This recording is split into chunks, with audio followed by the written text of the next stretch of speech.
História de Moisés, parte 3, as 10 pragas do Egito e a libertação do povo de Deus.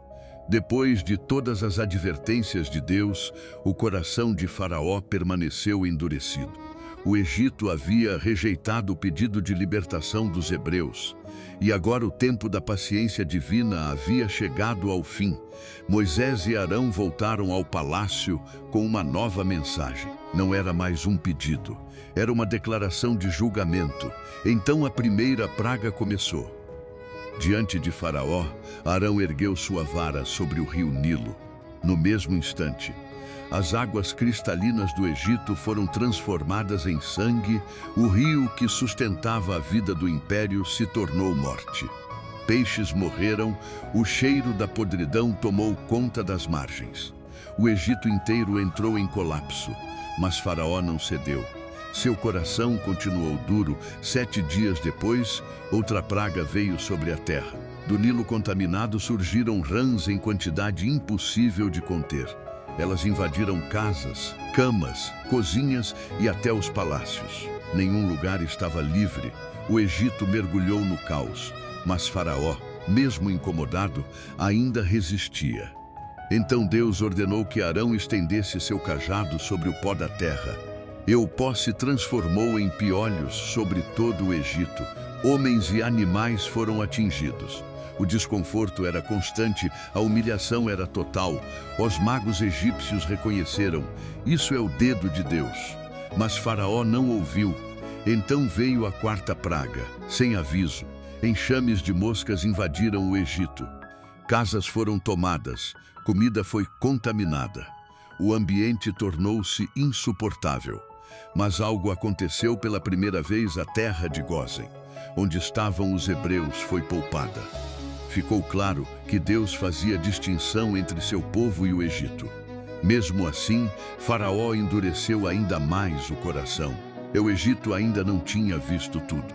O que viria a seguir seria ainda mais devastador. E o próprio Faraó começaria a perder o controle do seu império. O Egito ainda não havia se curvado. Mesmo após sangue, rãs, piolhos e moscas, Faraó continuava endurecido, mas Deus ainda tinha mais sinais, e cada um deles seria mais intenso que o anterior. Então chegou a quinta praga, a morte dos animais de repente. Uma praga atingiu os rebanhos do Egito. Cavalos, bois, ovelhas e camelos começaram a morrer sem explicação. O campo ficou silencioso, o comércio foi abalado, a economia começou a ruir, mas, novamente, os hebreus foram poupados em Gósen.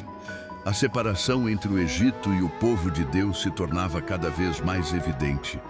Mesmo assim, Faraó não cedeu.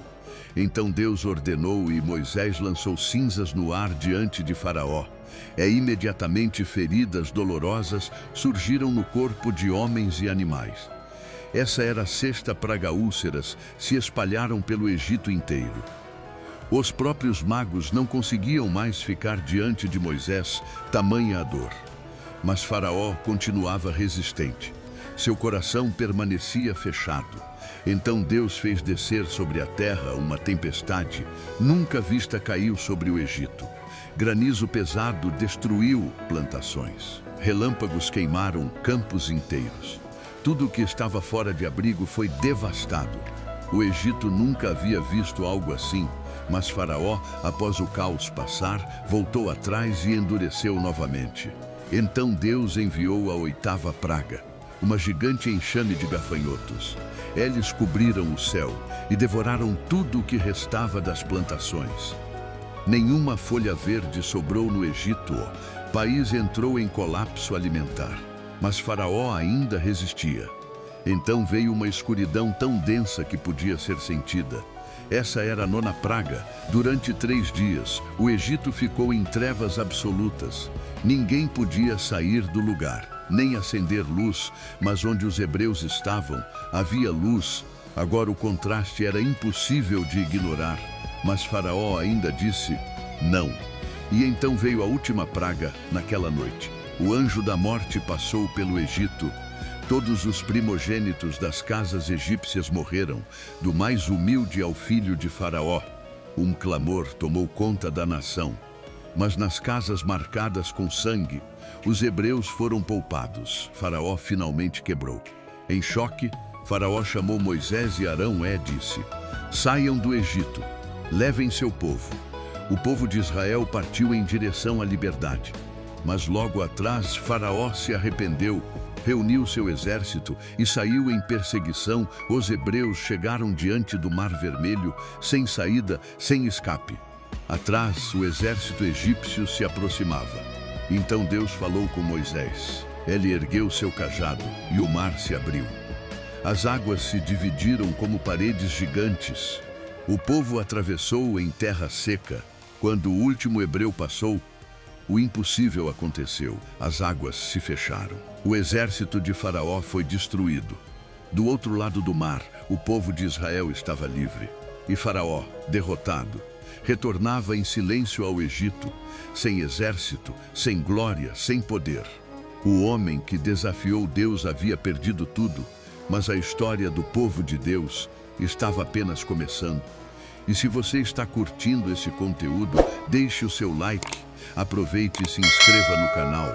Assista também a história da criação do mundo, de Adão e Eva, Caim e Abel e de Noé, entre outras, clicando e acessando a playlist que irá aparecer no canto superior direito da sua tela. No próximo capítulo, acompanharemos a longa jornada de Moisés e seu povo pelo deserto até a chegada à terra prometida de Canaã.